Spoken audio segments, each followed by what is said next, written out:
pro-India team.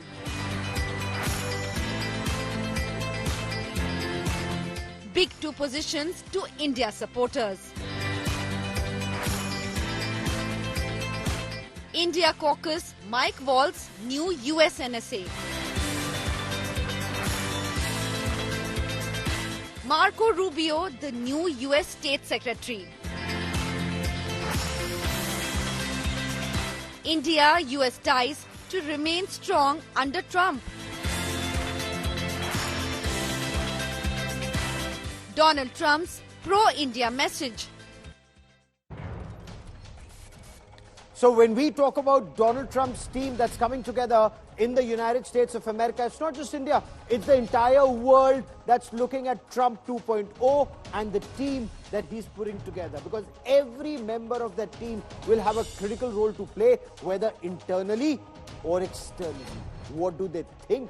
What is their ideology? The focus is on key appointments in Trump 2.0, and we will focus on India-US relations. We'll also talk about what's happening on a wider scale, whether it comes to the Israel-Iran conflict or the Russia-Ukraine conflict, or how countries like China will respond. I have Ambassador Taranjeet Singh Sandhu, India's former ambassador to the United States, and he's been there through a very critical period, joining me on this special broadcast to decode. But two pro-India faces have been picked by Donald Trump in 2.0, in his team 2.0. There are many, but we are focusing on two: Mike Waltz and Marco Rubio. Why are we focusing on them? Mike Waltz, the new national security advisor, becomes extremely critical. He's co-chair of the India caucus, and we're talking about this in greater detail. He's talked about India-US partnership being the strategic partnership for the US in the 21st century. We'll also talk about Marco Rubio, the top pick to be US Secretary of State. We'll talk about all the president's men and women who will lead the charge when it comes to the Trump era. Because 2.0 becomes very critical. This is the time that Donald Trump will be thinking about leaving a legacy internally and externally. So let's talk about the National Security Advisor. The current co-chair of the India caucus. He's called India-US Partnership, the strategic relationship of the 21st century. He played a critical role in Prime Minister Narendra Modi's address to the joint session of the US Congress in June 2023. Consistently condemned attacks on the Indian consulates. Why? He's a Green Beret.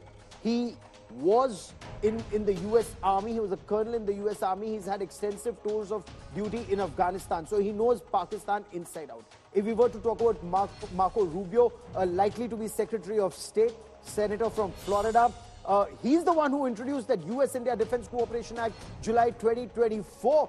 He has an extremely hard stance on expansionist forces like China, has advocated very strong ties with India, has long advocated a NATO-like relationship with India. Now, just a short while back, I spoke to India's ambassador, former ambassador to the United States of America, Ambassador Taranjeet Singh Sandhu, on the topics and on the India-US relationship and how it will impact the region and the world. Listen in.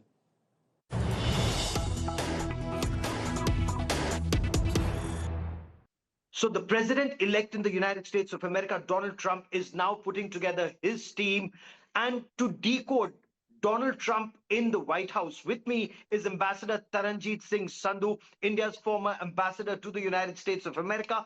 And few people know and understand the thinking of the American leadership, whether it's the Republicans or the Democrats, better than Ambassador Sandhu. Ambassador Sandhu, many thanks for joining me here on India Today. Thank you, Gaurav. Wonderful to see you. I know you have been in so many action places. I keep watching you all over. Sir, welcome, and I'm glad you could find time to join us on India Today. What does Donald Trump in the White House mean for India? And, we'll take it one by one on various issues, India, the region, the world. But Donald Trump in the White House, how will the relationship between India and the United States be different than the Biden administration in your view? So, Gaurav, this particular election, it is historic in three ways. See, firstly, it is rarely, perhaps more than 100 years, that a former president contested elections and won. Number two, he's also got the popular vote. You know, it's been rare with Republican presidential candidates to win the popular vote. Now, the popular vote gives him a mandate. And thirdly, and this also is again a very rare case, that all the three chambers this time are likely to come to the Republicans, which means administration, Senate, and the House will all be under Republican control, which further means that he can push through his agenda in the first 2 years. And why I'm saying first 2 years? Because the midterms will come in 2 years. And as always, as in any democracy, it is difficult to predict. Because the pressure will be on him to deliver. Yes.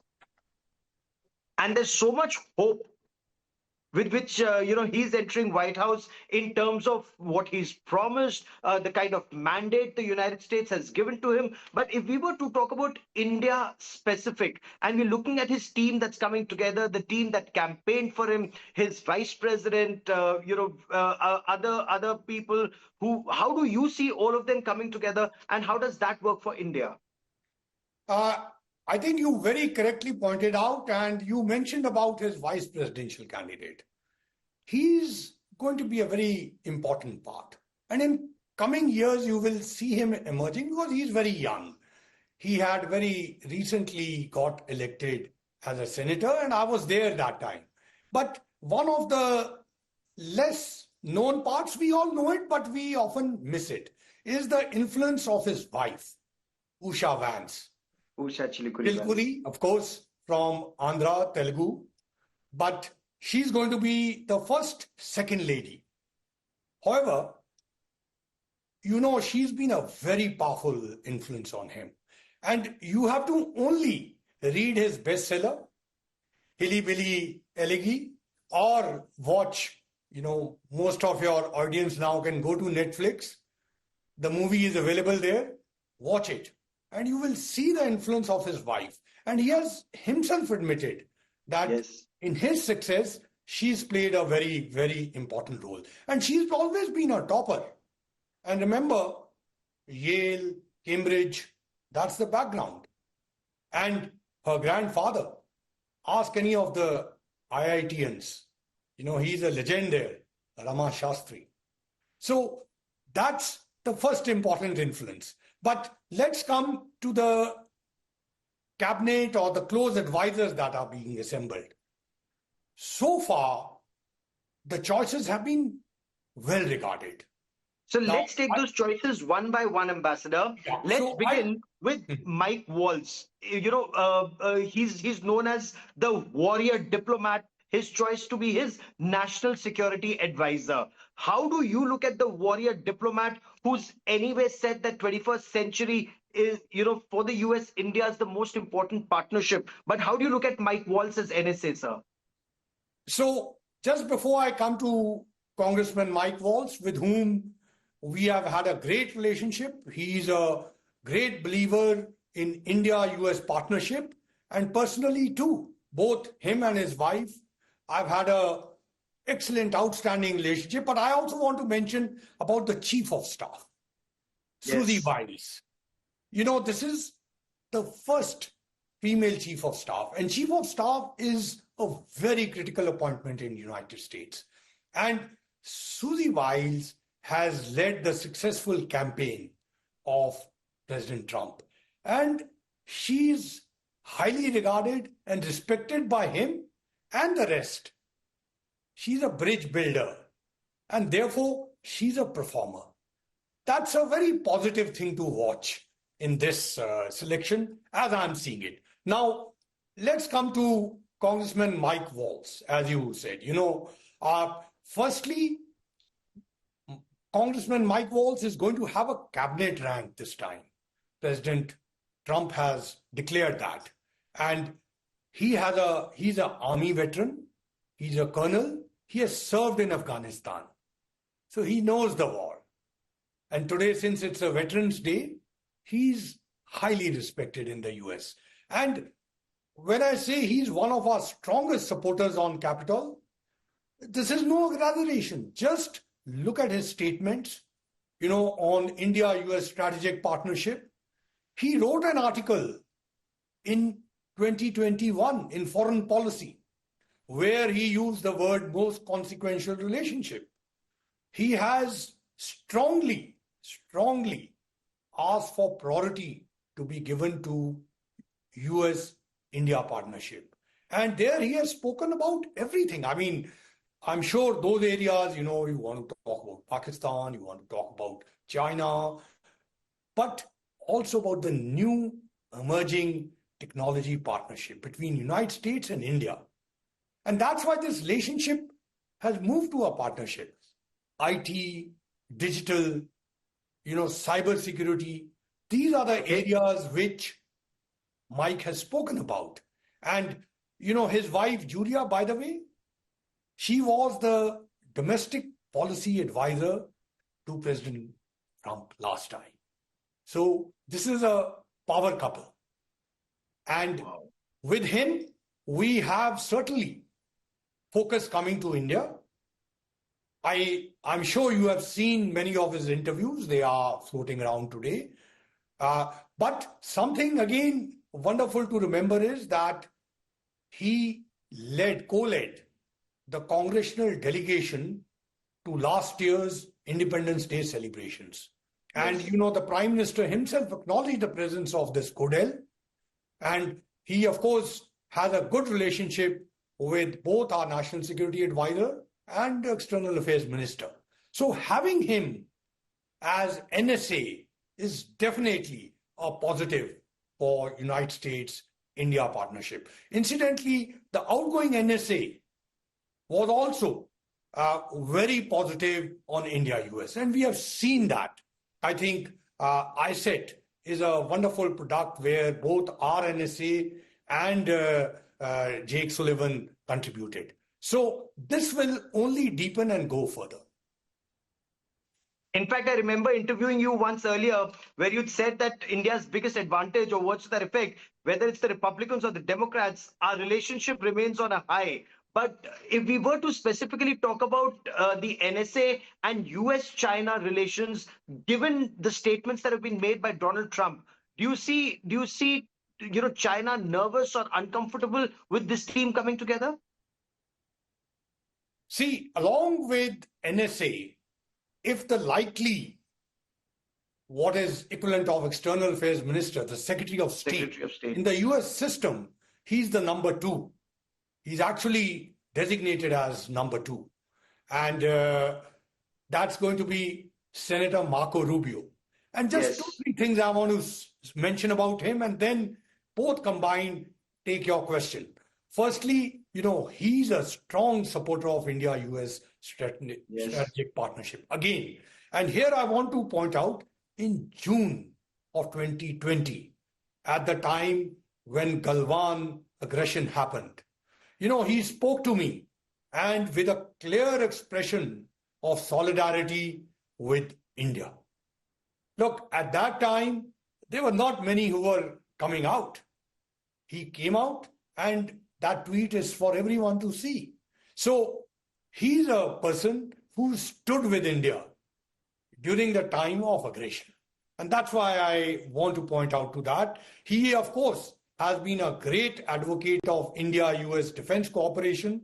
There are 3 aspects. He has put bills in the US Senate, and 3 aspects. One, he talks of technology transfer.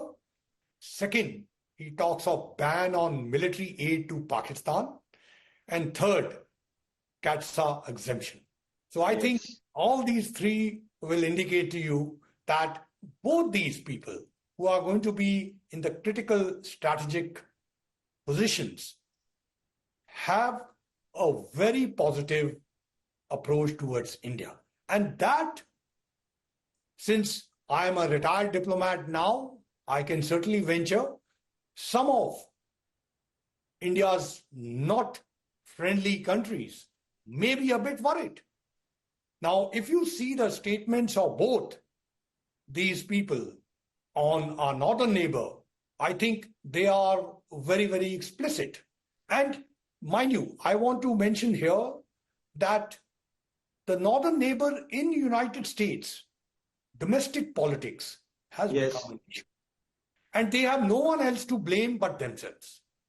So when that happens, there is an additional aspect which every US politician will have to look internally to.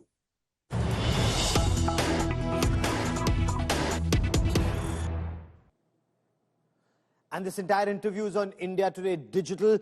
We have a big story that's coming in from Canada. Remember, Ambassador Taranjeet Sandhu was also talking about not just India's northern and western neighbors, but even the northern neighbor of the United States of America may not be very comfortable with the Donald Trump administration. And why? It's because of the support that Canada gives to Khalistani terrorists. And it's not just in words, but it's in action, in deeds. The Canadian police, for example, they've showed their commitment to doing absolutely nothing when it comes to protecting Hindu temples from escalating Khalistani threats. The latest incident is the inability of the Canadian police or their unwillingness to provide security to a Hindu temple event. And remember, it's not just a temple event. The Indian consulate was to hold a life certificate giving event at the Trivedi Mandir in Brampton. Now, this had to be cancelled due to security concerns following the inability or unwillingness of the police to provide security to this event. Now, in an open letter, the Trivedi Hindu Temple management has expressed their frustration, saying that people in Canada, they're feeling unsafe even visiting temples. Imagine, this isn't Pakistan. It's Canada, where Hindus and Sikhs, they're actually apprehensive and they're scared when they visit temples. The Trivedi Mandir management urged the Peel police. Remember, Peel police had to, under intense global scrutiny, suspend a sergeant of theirs.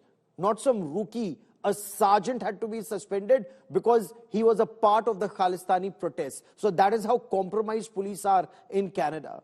But Peel police sergeant had to be suspended, and the police were urged to take action to ensure security and to protect the Hindu community and Canadians who are visiting this temple. Unfortunately, the Canadian police, they put up their hands saying, we cannot provide security. If you want security, you'll have to pay for it, or words to that effect. Professor Brahma Chilani is one of India's best-known strategic analysts who joins me on this special broadcast. Professor Chilani, you and I have been discussing Canada even in the past, but how do you assess the response of the Canadian police? Indian temple is forced to cancel an event because security is not provided. Gaurav, the police in Canada have this pompous name, Royal Canadian Mounted Police, RCMP. But this is a dysfunctional, scandal-tarred police force.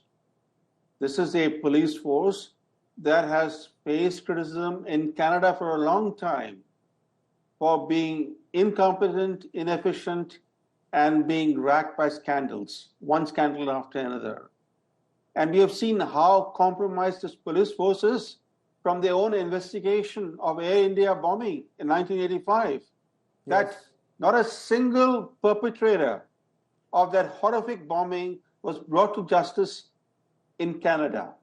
And in recent years, we have seen how the RCMP has disregarded or even condoned the issuing of terrorist threats from Canadian soil. On Canadian soil, Khalistan militants have done things which you never see in any civilized country. For example, they erected billboards with names and pictures of Indian diplomats saying they were fair targets for assassination, or reenacting the assassination of Indira Gandhi on a parade float. Not once, not twice, but several times this has happened in Canada in different Canadian cities. And a police that claims to be independent. a police that claims to be independent, this clearly shows, are they working under political pressure?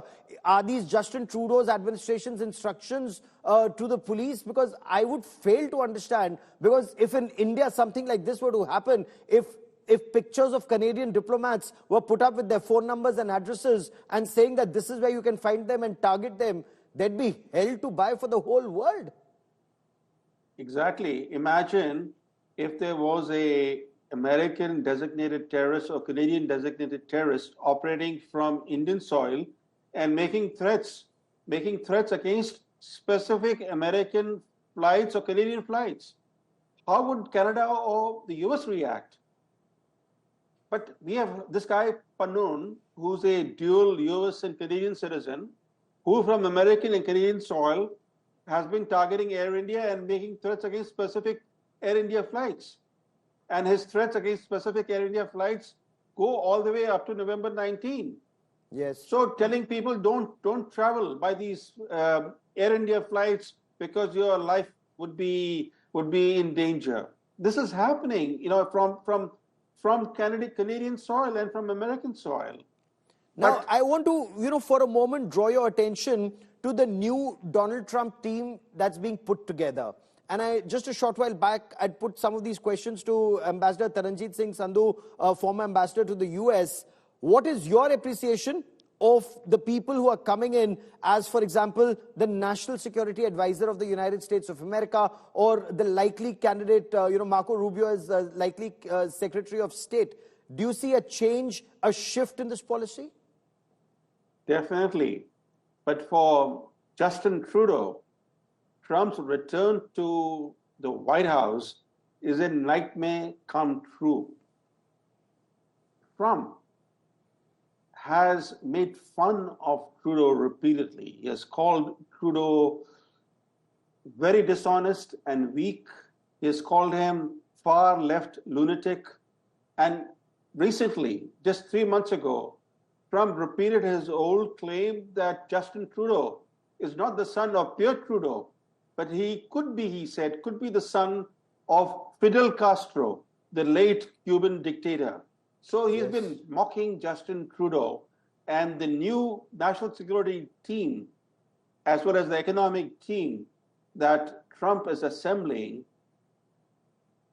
that team is going to make things very difficult for Canada, economically in particular, because this Trump threat of imposing 10% tariffs on all imports will make things terrible for Canadian economy, which is sputtering at the moment.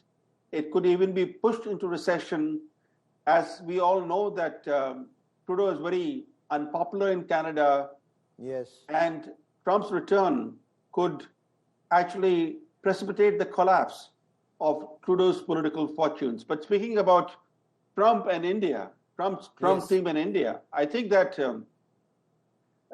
given the fact that US-India ties are going through a rough patch under the Biden administration, so the change of leadership in Washington with the new national security team shaping up is good news. Good news for the US-India relationship, good news both for Washington and for India, because it's an American interest that India should be strong, and it's an Indian interest that the US should be strong.